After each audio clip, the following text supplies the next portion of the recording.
Welcome to the European Space Agency ESA.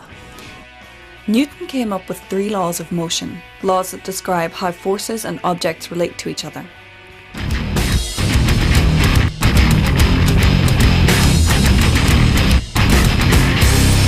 Hi Pedro, Alexander. We can see that they're floating.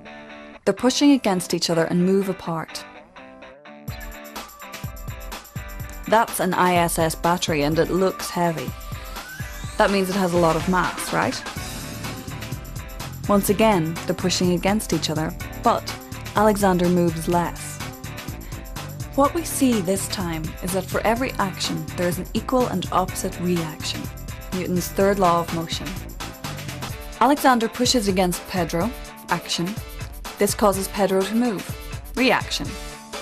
At the same time, Pedro pushes against Alexander, action, causing Alexander to move in the opposite direction, reaction. And they moved an equal distance, action equal opposite reaction. The battery's mass is about 80 kilograms, so now the force is the same, but the mass is different. Remember Newton's second law of motion. Action and reaction are caused by the same forces, but they're expressed through different mass. Therefore, Alexander moves less.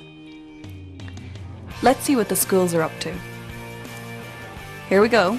This is like Pedro and Alexander on board the station. We add another girl and they don't travel as far. The force of throwing the ball makes her move backwards. A collision, that's a force. But do you know why only the guy in front moved? The students are arranged in what we call a Newton's cradle. Skater collides with the first student, action. The first student tries to move away from the skater, reaction, but can't, because there is another student in the way. So, the force of the impact is passed through the next student and on to the end of the line. Then there's nothing stopping the last student, so off he goes.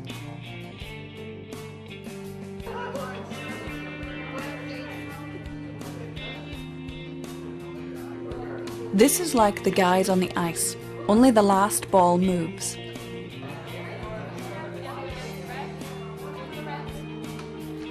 And here the 2 balls are moving, but they don't seem to go as fast.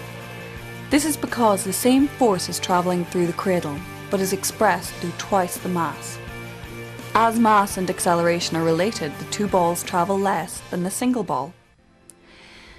The third law helps us in other areas too. Space vehicles use it to lift off. The air or gas is heated up and forced from the exhaust, action, and the reaction pushes the rocket up into space. Now you know about Newton's 3 laws of motion. Law 1 states that objects at rest or in motion stay that way unless a force acts on them. Law 2 says that the force is related to mass and acceleration. And Law 3 says that every action has an equal and opposite reaction.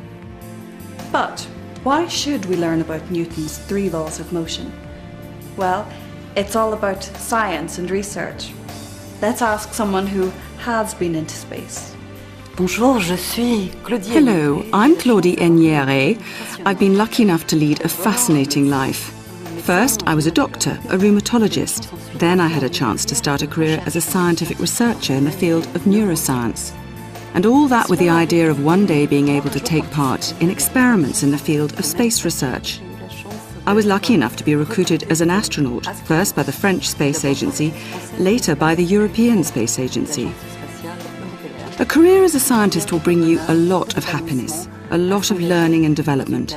Most of all, being a scientist means paving the way for the future. It means being curious, helping each other to build today's world, to build the world of tomorrow. There are a lot more questions one can ask.